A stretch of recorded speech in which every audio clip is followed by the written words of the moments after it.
Hello everyone, welcome to our session today on the updates to the Standards of Conduct, Performance and Ethics from the Health and Care Professions Council. So this session is 30 minutes long today and is targeted at people who employ, lead or manage people who are registered with the HCPC. So for simplicity today, we'll use the term employers to refer to all of you throughout this session. So my name is Fiona Campbell. If you haven't met me before, I'm the Professional Liaison Consultant for Scotland. I'm based in Edinburgh at the HCPC, and I'm also an HCPC registered speech and language therapist. So you'll perhaps or very possibly be aware that the HCPC regulates 15 professions, of which some of these professions have a large range of professions within that grouping. So it's really great that we've got representation from employers of all of the main professional groups attending today across a whole range of settings and sectors too. So our thanks for that.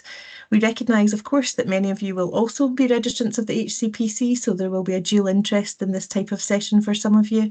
But also we realise that not everyone who employs HCPC registrants is a registrant of ours. So I'm going to endeavour to ensure that this is accessible to everyone where possible, regardless of your prior relationship with us as a regulator. So there is a Q&A function available on Teams today during the session. So please do use that if you have any questions.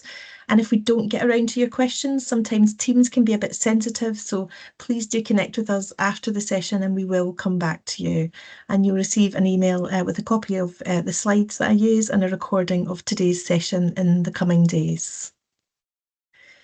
So all of the HCPC standards are featured on screen here for you, and together, rather taken together, these standards outline, the foundations really of professional practice as they outline for all registrants the knowledge, skills and behaviours that support the safety of our patients and the public. So whilst today we'll be exploring the main revisions to the standards of conduct, performance and ethics, which are in the middle, the standards are often best read in totality, in their entirety together. However, our focus will be this middle set of standards, and these are our standards that outline how we would expect registrants to behave. So these revisions to the standards go live from the 1st of September 2024. So we'd like to see registrants moving into a place of preparation, of reading, and planning really for the revised standards ahead of that date. So it's fair to say that there are quite a few revisions to these standards. So throughout the course of our 30-minute session today, I'll highlight briefly what's stayed the same in the standards, but my focus will be on what has changed and especially which parts are new additions to the standards. And I'll draw attention to the areas that we think might generate some of the most discussion and interest from registrants. So some of these are the areas that we consider are the most significant change, and some of that, of course, is based on our own data and intelligence here to what comes into us at the regulator. So my hope today is that you will leave today's session with a good understanding of the areas of revision and some thoughts really on the areas that might inspire the most discussion within your own teams, some thoughts perhaps on the areas that you might feel might be more challenging to the registrants that you employ and support, and of course hopefully some practical ideas to take back to your HCPC registrants. I'll also endeavour to link you into some HCPC resources, including other employer webinars that we're running this year, and indeed our ongoing webinars that are running about these updated or revised standards for registrants. So I've got quite an ambitious plan for the remaining 25 minutes today. So, as a very, very brief overview, the standards of conduct, performance and ethics apply to all registrants of the HCPC. So these are not individualised, and they're certainly not written to be profession specific.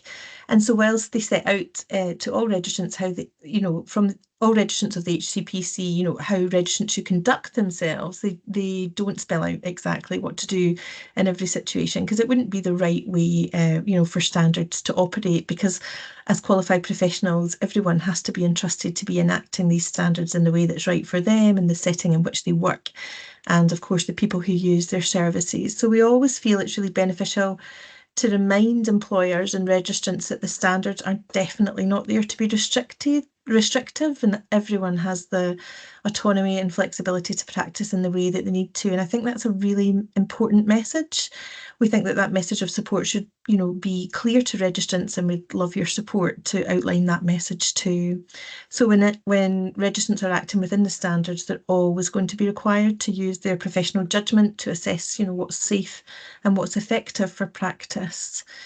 The standards belong to all registrants, of course, so whilst the HCPC is definitely required to use the standards to make decisions when someone chooses to join a register, or indeed when a concern unfortunately is raised, they do exist as a really useful supportive tool in a registrant's, really broad toolkit of resources that underpin professional practice, and they outline, of course, what the public can reasonably expect of their health and care professional. So they're a powerful tool.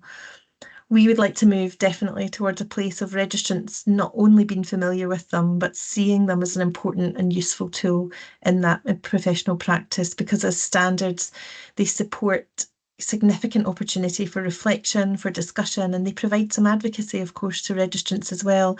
Because if something is or is not going well in the workplace, the standards provide a really excellent avenue for registrants to open up that discussion, providing, of course, that the workplace is safe and supportive enough to enable that to happen. So, these are the 10 standards of conduct, performance and ethics as they exist, so in their current form.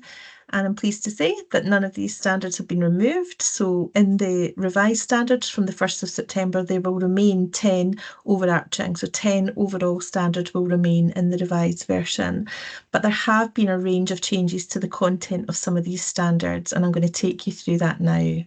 So let's start with the good news. Well, it's all good news, but these are the standards that have not changed. So we think it will be reassuring, hopefully, for registrants, certainly, and perhaps for you as employers, that there have been no changes to standards 4, 5, 9 and 10. So these are our standards on delegation, our standard on confidentiality, our standards on honesty and trustworthiness, and the standard on record keeping. So our consultation for the revised standards told us that these standards remained appropriate, were suitably forward-looking across a wide variety of contexts, and ultimately remained fit for purpose, which of course is great news. So no changes to 4, 5, 9 and 10. However, changes are afoot to the remaining standards that are on screen here. So that's standards 1, 2 and 3 and standards 6, 7 and 8. So importantly, this changes to these standards that you need to be aware of as employers is that they either seek to provide simplification of the standards, so just making it a bit easier to understand, and that might also include improvement of the clarity and the specificity of that standard. There's a definite move towards much more active language in the standards to really demonstrate what action a registrant would be required to take. And where relevant, we have had to we've been required to extend some standards, so expand them in some areas quite significantly to support really some of the emergent themes that are relevant in modern day healthcare, and very much also based on our data and intelligence from the regulatory perspective. So we'll go through a summary of the key areas of change here. You will notice that I'll spend a bit more time on some standards as opposed to others, and that's mainly because some of these standards have got bigger areas, have been expanded or have been simplified and clarified in a range of, of different ways. So do forgive me if it seems like I'm spending a bit longer on some than I am on others, but it's intended. So the first is your employees' standards for promoting and protecting the interests of service users and carers. So this is the first HCPC standard and the standard of conduct, performance and ethics. Now this standard has got 12 parts to it, so 12 standards within this overarching standard, and it continues to have 4 main parts to it. So the main parts to this standard are listed on screen here, but that's around treating service users and carers with respect, the standards that exist for consent, some standards on challenging discrimination, and the standards rather for maintaining appropriate professional boundaries. So important probably for your employees to know, and for you as employers to know, that all parts of the standard have been revised to one extent or another.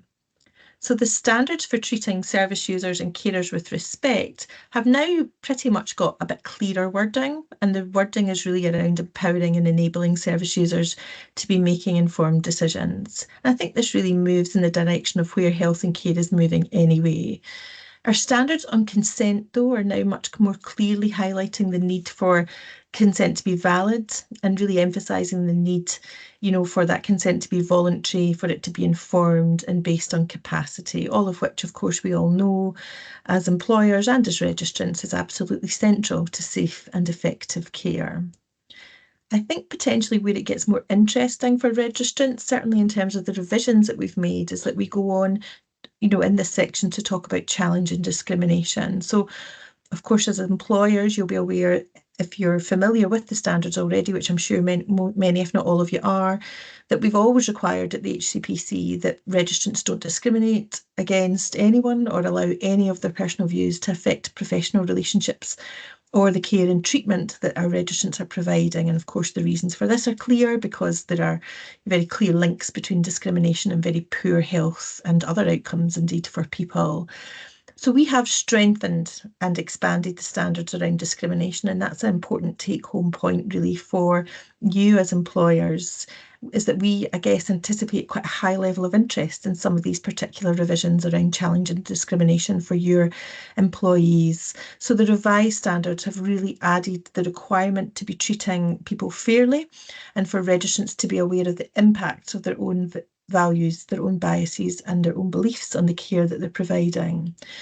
But the standards also now require registrants to raise concerns if they think that they've observed discrimination. So to do this, registrants are going to need, to be familiar with the relevant procedures within your organisation on how to go about raising concerns. And of course, as employers, this can be a difficult area too, and you'll require to be clear on these processes too and capable of reminding your registrants about what these what these processes are and assure them of the safety, of these processes. And it applies equally, if you work in a smaller organisation or independently or across all sectors, that really the registrants, your employees are going to be required to report, act on discrimination if they hear about it. So we want this in the standards to be a support to registrants, that this now features in the standards as a requirement and that the regulator requires that person to be speaking up on these matters. But yes, of course, it leads to questions about the process, understanding of the process for raising concerns in our own workplaces and seeking to understand, of course, as employers, what the barriers may be for our registrants coming forward to, when they actually report these concerns, whether they'll be listened to, whether they'll be supported, and whether they'll be appropriately protected in that process too. In terms, also in Standard 1 of maintaining professional boundaries, we've got a range of brand new standards around maintenance of appropriate boundaries. So we've introduced a requirement for registrants to consider the potential impact of their position of power and trust when in social or personal settings, as well as the workplace. So the standards are really now asking registrants to focus much more clearly on the power imbalance between themselves and their service users and carers, but also those important boundaries between colleagues, including that power imbalance that can exist between senior and junior colleagues and mentors, educators and students and learners. Everyone is covered in these standards. So the language is now much more active, which I think is a great thing, and it outlines much more clearly what a registrant would be expected to do. So these new standards, so these 5 new standards, which are part of Standard 1 around maintaining professional boundaries, are listed on screen here. Now, I realise they may be quite small on screen here, and they are mainly featured just to demonstrate the depth and the extent of the change to this particular standard. So please do take a fuller read of these at a later date in preparation for what your registrants, may come to you and ask about or raise with you. And I suppose really my message is, as employers, we potentially need to be prepared for some difficult conversations about this, as we haven't seen this featured in the standards before. So we might need to consider how we manage disclosures of any issues with professional boundaries and whether we're able to truly listen to these, and considering our workplace culture, whether we've got the right cultures and systems in place to support and manage this appropriately and sensitively if something has gone wrong and someone raises this as a concern. So that was quite a lot on standard 1. I'm going to move on to standard 2 now. And standard 2 is our our overarching standard on communicating appropriately and effectively. So standard 2 continues to have 3 main parts to it. So that's standards on how we communicate with service users and carers, with colleagues, and on social media and networking sites. So of course, we, like you as employers, the HCPC recognises, I'm sure like you as employers, that the way we communicate has evolved so massively in recent years, and there's a need now really to be, or there's always been a need to focus on communicating responsibly, regardless of who we're communicating with or how we're communicating.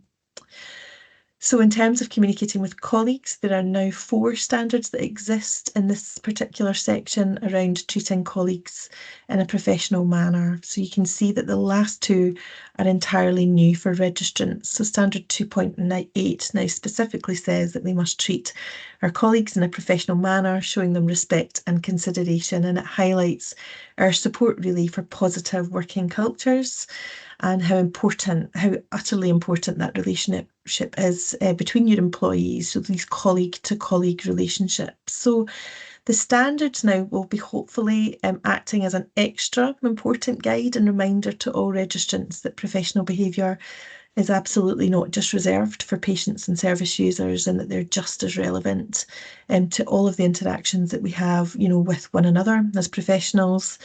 And of course, all the evidence from professionalism literature is pointing towards some of our greatest opportunities to demonstrate our capabilities in professional behaviour are in these backstage interactions that we have with our colleagues and other health and care professionals that exist within our team, and not just with service users and patients and carers. Everything is important. So the new standard 2.9 mentions the different methods of communication that may be in use between colleagues and other professionals, including social media, and requires your employees from the 1st of September really to be extra aware and responsible and cognizant of standards when they use these different forms of communication. So standard 2.9 now says that you must use all forms of communication with colleagues and other health and care professionals responsibly, including media sharing networks and social networking sites. So a little bit more on that now, really, because standard 2 also sees the introduction of some new and revised requirements around social media, which we know has had enormous growth in recent years, and I'm sure you'll all be feeling that too as employers. And so much of that growth, of course, is beneficial to healthcare, absolutely, but of course the large range of channels and content, of course, now, has potential downsides, including, as you'll be aware, the opportunity and potential for any misleading, inaccurate or incorrect information that could undermine public safety or the confidence in the professions and the reputation of the professions that we work for. So at the HCPC, it's been a bit of a tricky job because we need to ensure that this tension is better reflected, the tension between the benefits and challenges of social media is better reflected in our standards for registrants. So we now require our registrants, so your employees, to be making reasonable checks to ensure that information shared is accurate and doesn't mislead the public. And of course, registration as a health and care professional conveys that important degree of trust. So it's really important, of course, for all of your employees to be using social media responsibly, considering professional boundaries at all times, including, of course, confidentiality, so that we don't misuse that power or certainly bring our professions into disrepute. Now, I think it's fair to say that at the HCPC, we anticipate a high level of interest from registrants, so from your employees in this change.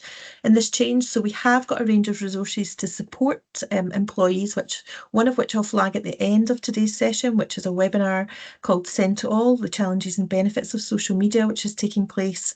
The first session runs next week and then it repeats again in September. But we've also published some revised guidance on the use of social media to line up with these standards from the 1st of September. So we think that will be a beneficial tool to share with registrants, and we'll link you to that in the follow-up information that comes out.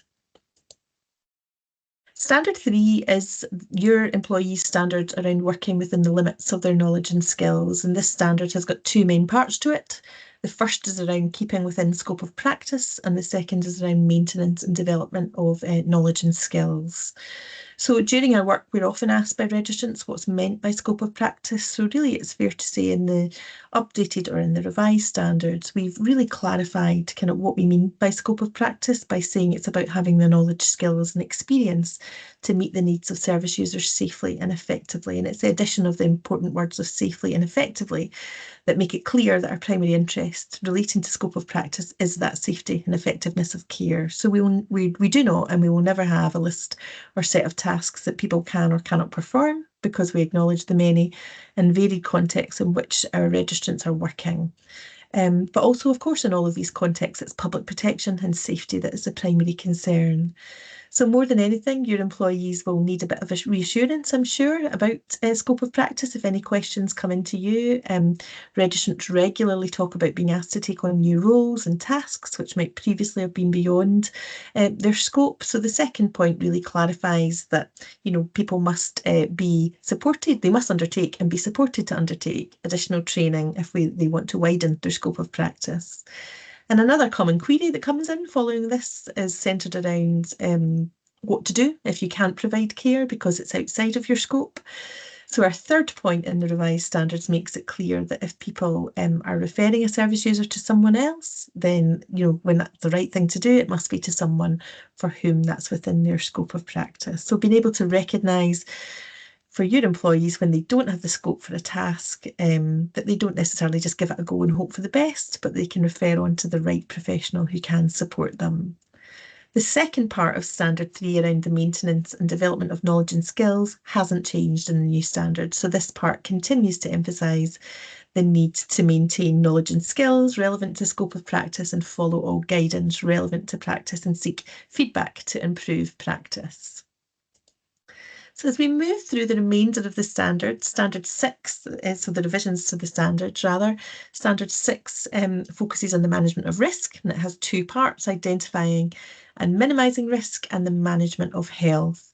So there are no changes for registrants to the section on identifying and minimising risk. Registrants remain, of course, required to take all reasonable steps to reduce risk to service users, carers and colleagues, but we have made some updates to the section on managing your health. And those of you that are familiar with the changes that we made last year to the standards of proficiency, these changes reflect that in the standards of conduct, performance and ethics.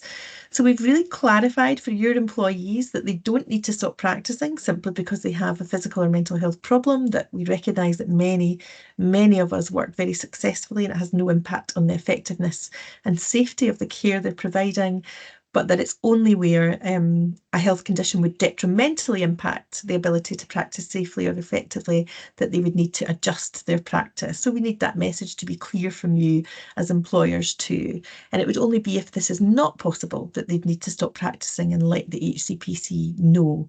We have outlined in Standard 6 as part of the revision that we recognise it isn't always easy when someone is unwell for them to be assessing their own health and well-being and making judgments about that. So we've clarified in the standards that that person may benefit from asking an appropriate health and care professional to help make them that assessment on their behalf. So onwards we go to Standard 7. That's the standard for your employees around reporting concerns. It continues to have two main sections, reporting concerns and following up concerns. Now this standard, I'm pleased to say, goes largely unchanged, but there is one really important addition. So the HCPC, from what you've told us, as registrants and the members of the public and as employers, and what our regulatory intelligence tells us is about the detrimental impact of bullying and harassment on the people who experience it. So our standard now states this very explicitly. So rather like the requirement to raise a concern if you see discrimination happening, we're asking registrants to also speak up if they witness any bullying, harassment or intimidation, and that extends beyond just service users and carers and includes other colleagues. So we recognise, of course, that this is extremely difficult for people for a whole range of reasons. So we need support, of course, from employers to support cultures where these types of concerns can be raised, investigated safely and effectively for everyone involved. But of course, we know that this type of behaviour, when it is occurring, can be hugely detrimental to everyone in the team and the safety of care that's been provided to the people being seen by individuals from these teams. So we need, of course, employers to be setting the direction for this to be okay, or certainly to be continue to be okay as a critical aspect of safety culture. So moving on to the final standard really to be revised, which is standard 8, which is all about being open and when things go wrong, or in other words, the duty of candour. So we want to support our registrants better. So the standards now most definitely set out a much clearer process for registrants to follow when things go wrong. And this, of course, is in addition to employment, local employment policies and advice that exist.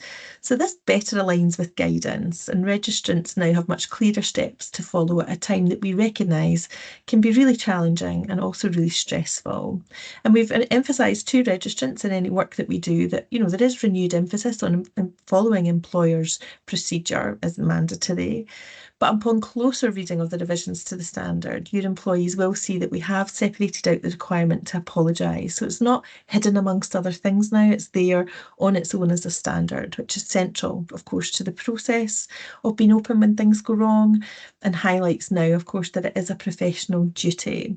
So we anticipate a level of interest in the duty of candour from your registrants if this is something that they're not particularly familiar with, but of course your employees will all have a vast range of experience. There are no changes to our standards at the HCPC around dealing with concerns and dealing with complaints.